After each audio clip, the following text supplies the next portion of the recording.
Hey everybody, Bones here, Bones Garage, just bringing you an update what's going on at the garage. So, 2001 Ford Lightning, we are coming along great on this truck. Well, we've had a little bit of a setback. After we got everything done, we were finally able to actually drive her.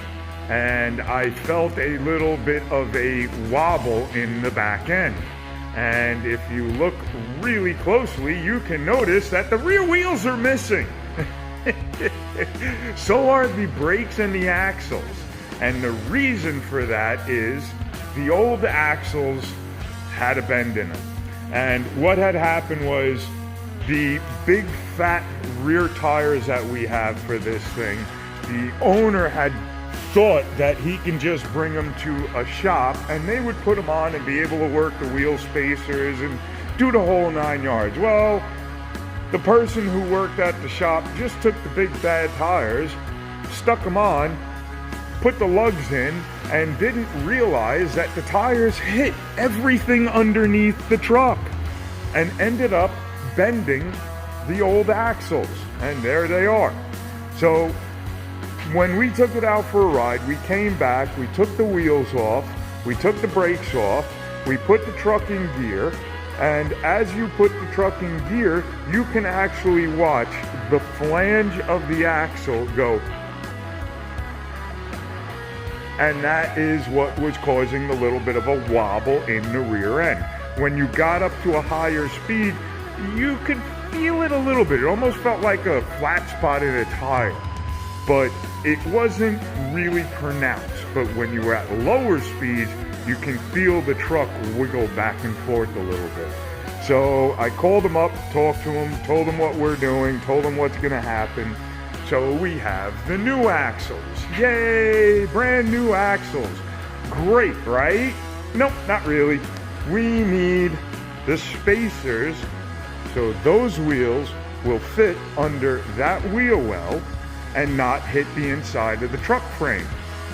Problem came in is the spacer, this part of the spacer was too small to fit over that little lip. So we had to clean up that lip and make it a little bigger. Well, after we finished doing that and getting the spacer to go on, you see it sits perfectly now. The lip hits the end of the housing. A dull moment when you're doing custom work. First it was Ford has their own lug nuts, and they're not like any other lug nuts you'll see. They're a Ford lug nut. See, that's the Ford lug nut. Most lug nuts look like that, conical. Nice conical lug nut. Not Ford. Ford had to do that. And then they used a really weird thread. It's not a normal thread. So, to make all of this work, we ended up purchasing an ARP racing stud. And the knurl now fits inside the lug hole and gets pressed in correctly. Once we get it in, we will cut the stud to the right length, just like we did here. And if you look here, I'll show you. This goes on here, like so, and sits nice and neat. It goes all the way back. I just can't do it because I got the way I have everything sitting. And then the stud and the lug nut go there.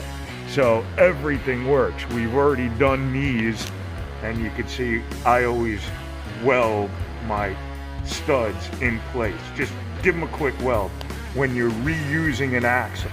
When it's a brand new axle, it's never had a stud put in it, it's not as big of a deal. But when you're push the first one out and push the new one in, I always give just a quick tap.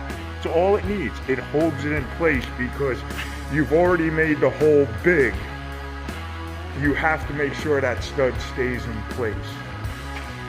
So yeah, the fun, the thrills of doing custom work.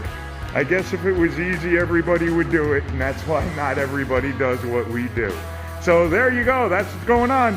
I will keep you up to date as we go. This truck, though, ran absolutely beautiful.